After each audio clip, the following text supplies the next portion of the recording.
I've put together a plan for visiting Malta on any budget, complete with must-see spots that most YouTube videos strangely never mention. I'll also share smart accommodation choices in more affordable regions, outstanding restaurants across every price range, hidden gems and unique experiences you absolutely should not miss on this spectacular and often overlooked island.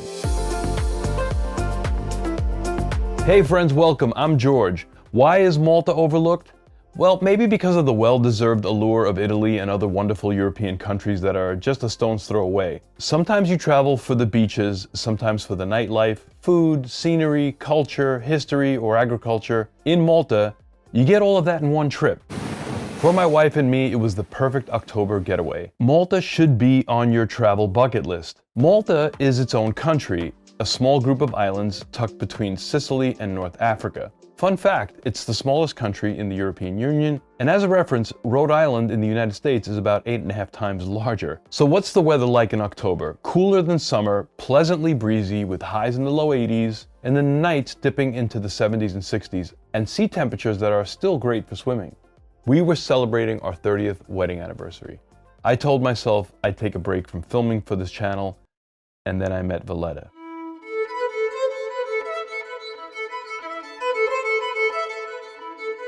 Valletta is the superstar of Malta, and your trip should be anchored around this former fortress turned city. The architecture is stunning, the restaurants are excellent and surprisingly affordable, the nightlife is fantastic, and the history is unlike anything you'll find anywhere else on the planet. A big part of that history is tied to the Order of St. John, the sovereign military hospitaller Order of St. John of Jerusalem, of Rhodes, and of Malta. Their full title. This Catholic military order began in Jerusalem. They moved to Rhodes, and after the Ottomans expelled them in 1522, they wandered until 1530, when the Holy Roman Emperor Charles V granted them rule over Malta in exchange for one falcon per year. Yes, that's the origin of the Maltese falcon legend. The Knights ruled Malta for over 250 years, turning it into a powerful naval stronghold. They built Valletta, fortified the islands, and constructed massive structures like Fort St. Elmo. In May of 1565, Malta faced the Great Siege. 40,000 Ottoman soldiers invaded. Under Grand Master Jean de Valette, only 500 knights and 5,000 foot soldiers successfully defended the island and forced the 40,000 invaders to retreat by October. The fortresses they built made Valletta essentially impenetrable. Here's a wild twist of fate.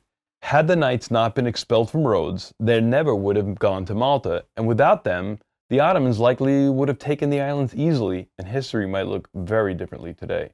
Because Malta sits between the Straits of Gibraltar and the Suez Canal, it was also prime real estate in World War II. Its fortifications helped the Allied forces hold the line against Germany. So what are the must-see historical sites? Start with the Malta Experience. It's a short film that gives you a solid introduction to Malta's history, followed by a guided tour of the Sacra Infermia, the Knights Historic Hospital in Valletta. Next, St. John's Co-Cathedral. It's absolutely stunning. The entire floor is made up of tombstones where over 400 knights are buried.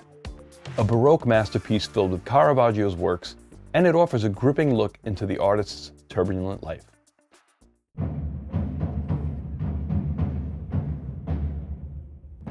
Fort St. Elmo. Go on a Sunday morning before 11 a.m. to watch the live reenactment of the flag-raising ceremony.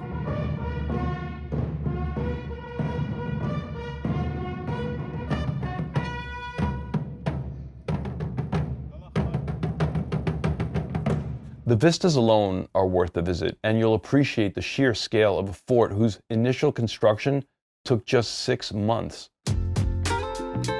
Across the harbor from Valletta are the three cities, beautiful to wander through and full of incredible views. Skip taking a taxi there, take the gondola-style ferry. It's inexpensive and far more enjoyable. You might even catch a yacht race like this one, the Rolex Mid-Sea Race. I also loved the Grand Master's Palace, the original seat of power for the Knights and today the home of the Maltese President's office. The Palace Armory is impressive, housing one of the largest collections of arms and armor in its original setting. A short cab ride from Valletta brings you to Mdina, the silent city. It's a peaceful, carefree medieval gem perched on a hill with narrow, cobbled streets and gorgeous architecture.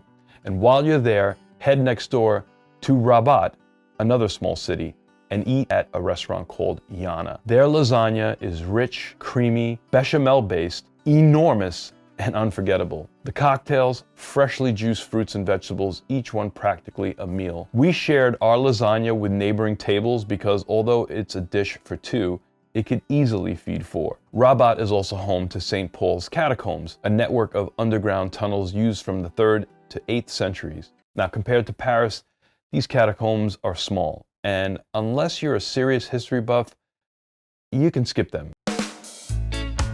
If you have time, take the 45-minute high-speed ferry ride from Valletta to Gozo. Gozo is a hiker's paradise. There are hidden lagoons, quiet beaches, beautiful architecture, and an easy bus ride to Victoria's Square.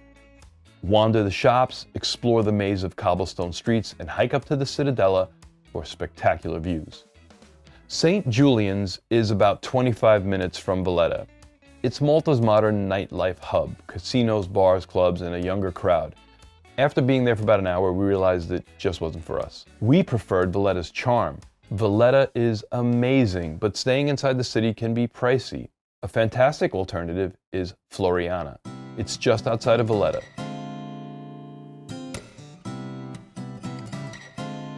We booked a 2-story, 1-bedroom condo with a rooftop lounge on VRBO for about $200 a night. It was a perfect 5-minute walk to the city perimeter. You can cross all of Valletta on foot in about 30 minutes. Be forewarned, it can get quite steep in parts. Because we saved on lodging, we splurged on a private boat tour through Viator. Malta's 3 main islands, Malta, Gozo, and Camino, are best experienced from the water. Camino is home to the famous Blue Lagoon, which is beautiful, but can often get crowded. On the quieter side of Camino is Santa Maria Beach near the abandoned Camino Hotel, far more peaceful. Fun fact, Camino's entire population is currently 1 person. The island is full of caves, lagoons, and beaches, but they're only accessible by boat. The rock formations, crystal clear water, and secluded hideaways were unforgettable. We also visited tiny St. Paul's Island, more a giant rock than an island. A monument to the Apostle Paul stands there. Tradition places the shipwreck described in the New Testament at St. Paul's Bay, though some modern theories suggest St. Thomas Bay. Regardless, standing alone on that island, it felt almost sacred. Our captain also explained tuna farming. Imagine massive sea pens, 30 to 90 meters wide, 40 meters deep, full of bluefin tuna. They're fed whole wild-caught fish, delivered in giant vessels like this one, and harvested in October at weights between 150 and 300 kilos. They're shipped to Japan and auctioned. We happened to be there when one such vessel was passing through. Malta is rich in seafood. At Marjaslock Harbor, the fish market is busiest on Sundays, crowded but lively. The fishing boats dock, sell their catch, and restaurants across the street from the market display fresh fish on ice for same-day meals. We ate at Roots, excellent seafood. Local fish include various species, but lampuki, mahi-mahi, is the star. In Malta, it's far more flavorful than what I've had in the United States. In Gozo, we had char-grilled seafood skewers with lampuki that were incredible. The Sunday market in Marjaslock itself, however, was disappointing. Huge, yes, great for seafood, but the crafts and goods were mostly imported, low quality, and repetitive. Worth seeing, but don't expect authentic artisan items. For a truly local food market, visit Takali's Farmers Market on Tuesdays and Saturdays. Fresh seafood, vegetables, fruits, meats, everything. I almost regretted not being able to cook with the produce. Go early, bring cash, and take a taxi. Planning on driving in Malta? I do not recommend it. Aggressive drivers, roundabouts everywhere, congestion, and left side driving.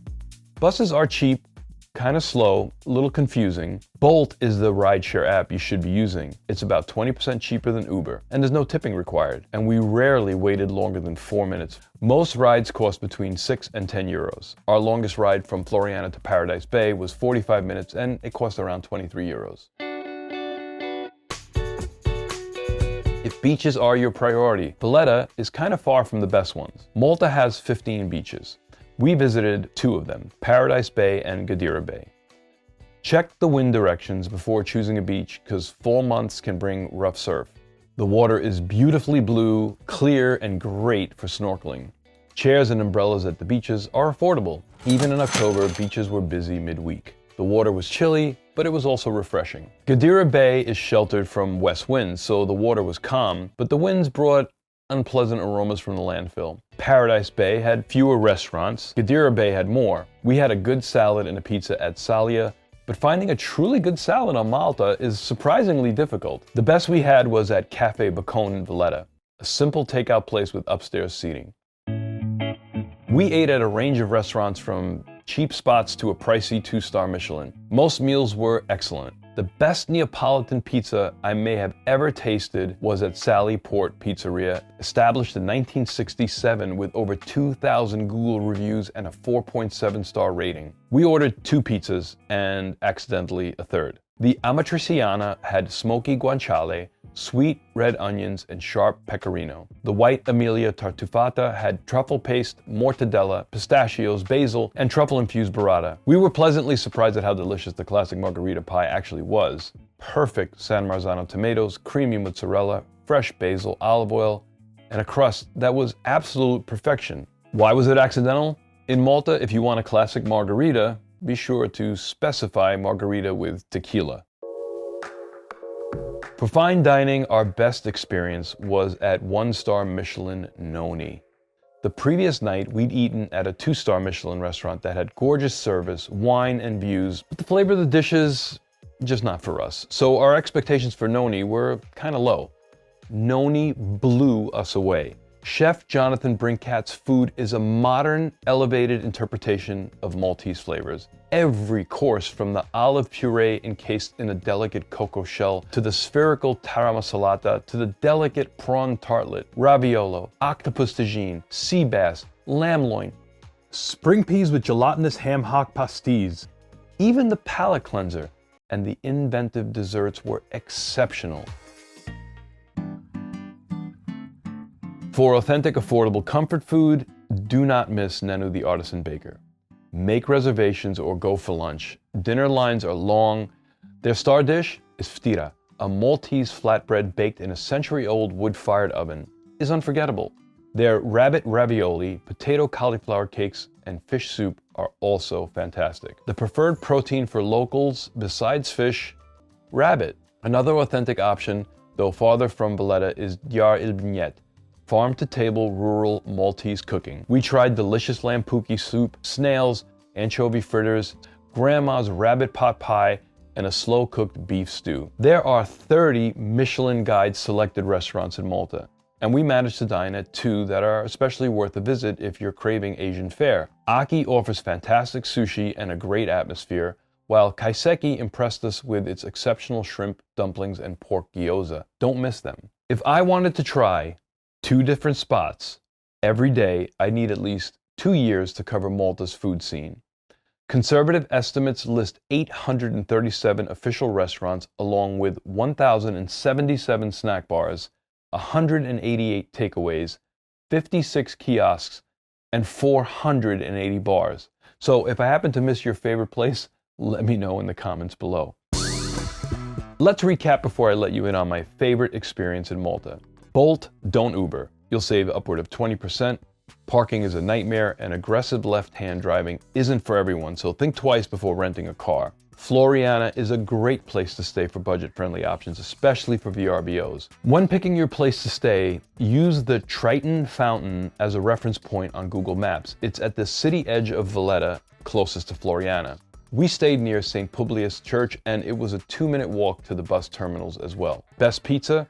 go for Sally Port. Dinner for two can cost as little as 25 euros. The best local cuisine, Nenu the artisan baker, can also be as little as 15 euros per person. Best upscale option, hands down Noni.